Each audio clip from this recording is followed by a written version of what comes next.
과대처분이 이제 여기 근거가 되는 이 법률 규정이 위헌된 거예요. 그러면은 과세처분이 이제 위헌됐는데 이미 과세처분을 이미 했다고 그거를 진행을 하면 안 되겠죠.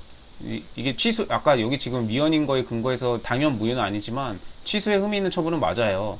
그렇기 때문에 더 이상 진행을 하면 안 되는 거지. 이미 과세처분을 했다고 해서 그 헌법재판소가 위헌 판결을 받든지 말든지 계속 체납 절차를 진행해요. 이건 말이 안 되죠. 그래서 그 이후에 체납 절차를 진행하게 되면 이거 당연 무효입니다. 이거 맞는 지문이고 맞는 얘기예요. 이거 2번이랑 헷갈리면 안 됩니다. 당연 무효가 아니라는 거지 그게 적법하다는 뜻은 아니에요. 지금 위헌 판결 나왔어요. 네, 당연 무효가 아니라는 거지 취소에 흠이 있는 처분입니다. 이제 더 이상 진행하면 안 돼요. 이렇게 체납 처분하면 안 됩니다.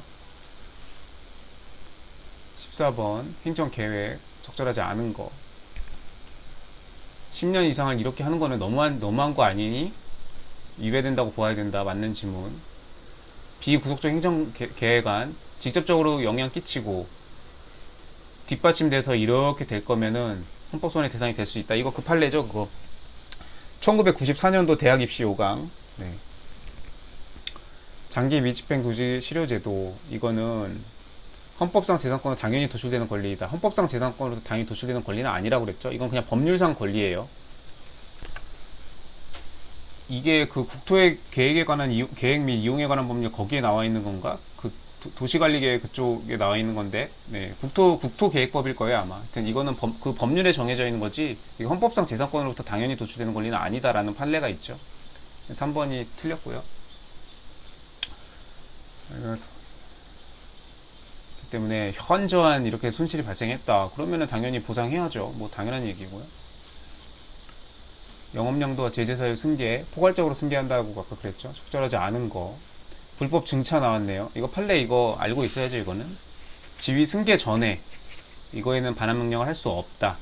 지위 승계 후에 것만 반환 명령할 수 있다. 왜냐면 지위 승계 전에는 이 양수인은 관여한 바도 없고 이런 뭐 책임도 없고 양수인한테 책임을 물을 수가 없죠.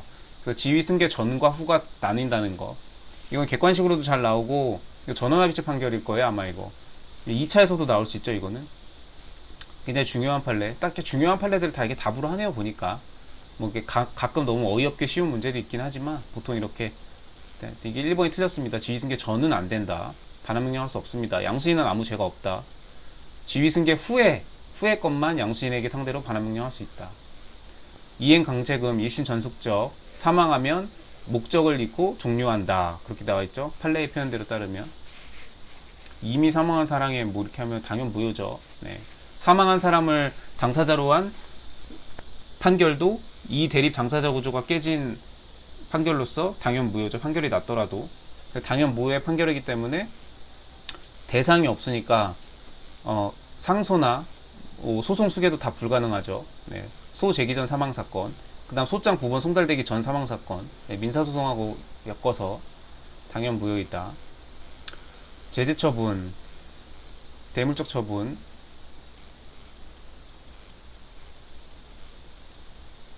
네, 이어지죠, 이거. 네. 이게 안 이어지면 사람들이 불법 행위를 저지르고 행정청한테 들켰다. 이거 뽀록 났다. 그러면 얼른 지위 승계를 해버리면 되죠.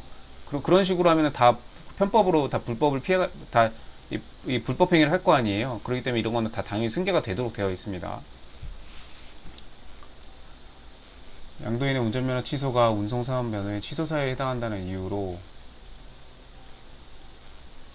상대방이 받게 되는 불이익이 더 막대하면 그러면 재량권 할게 일탈이죠. 재량권의 일탈 남용 그 자체가 위협하게 됩니다. 판례 내용이고요.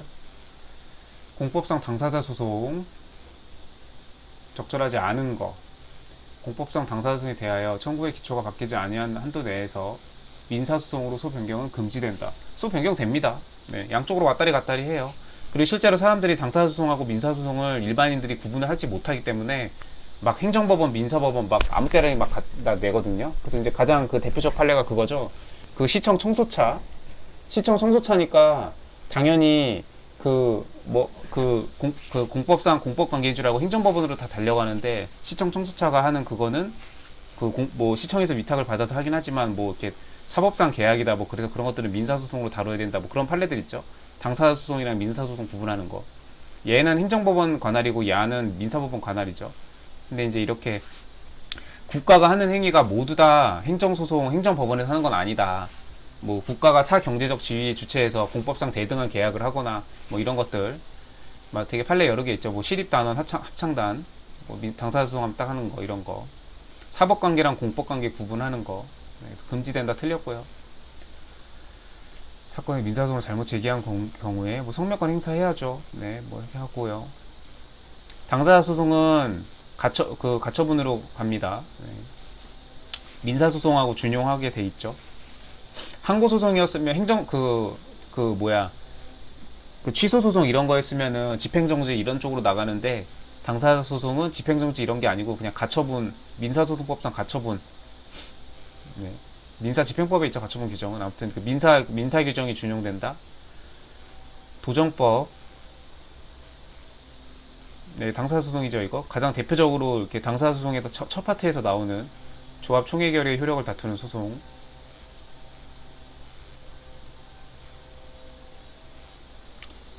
행정권한의 위임 및 내부 위임. 이 권한 위임하고 내부 위임하고 구분해야 된다고 했죠. 적절하지 않은 거. 권한의 위임은 법률에 따라서 이렇게 해서 수임 관청이 자기 이름으로 하죠. 그렇기 때문에 수임 관청을 피고로 해야 됩니다. 예, 법적인 기속이 변경되는 거예요. 아예 수임 관청으로 가는 거예요. 예, 그러니까 피고도 수임 관청으로 해야 되고, 수임 관청도 처분을 할 때 지 이름으로 하면 됩니다. 근데 내부 위임 같은 경우는 니들끼리 내부적으로 행정기관 내에서 내부 위임한 거니까 국민은 알 수가 없죠. 그렇기 때문에 그 대리기관이 하는 게 아니고 본인을 현명해야죠. 네, 민법으로 치면 본인을 현명해야 돼요. 그래서 피대리기관을 피고로 해야 되죠. 그 문제 나왔었죠? 5급에 나왔었나? 네. 하여튼 맞는 거고요. 권한이임의 경우에는 수임관청이 자기의 이름으로, 그렇죠. 내부이임 같은 경우는 자기 이름으로 하면 안 되죠. 이거랑 반대로. 내부이임의 경우에는 법률이 위임을 허용하고 있지 아니한 경우에도 허용되죠. 이거는 자유롭게 할 수 있어요. 지들 내부의 사실상 편의상 지들 멋대로 하는 거예요. 수임관청은 자기의 이름으로 하면 안 되죠. 자기의 이름으로 또는 위임관청의 이름으로 권한을 행사할 수 있다. 이 지금 두 개가 들어갔네요. 네, 위임관청의 이름으로 해야 되고 자기의 이름으로 하면 안 됩니다. 그 본인을 현명해야죠. 민법으로 치면 현명해야 돼요. 본인을 위한 행위임을 대리인이 표시하고 해야 돼요. 행정권한의 내부 위임은 법률이 위임을 허용하고 있지 아니한 경우에도 할 수 있다니까 왜 자꾸 몇 번을 하는 거야. 사건 처리의 편의를 도모하기 위하여 그의 권한을 사실상 행사하게 하는 것이다. 네, 같은 내용. 네. 행정권한 내부 위임, 권한이임, 내부 위임 구분. 자가용으로 출퇴근하던 갑은 위반했던 이유로 면허 정지와 과태료 처분을 받았네요. 별도의 이의제기 없이 각자의 처분에 따르도록 한다.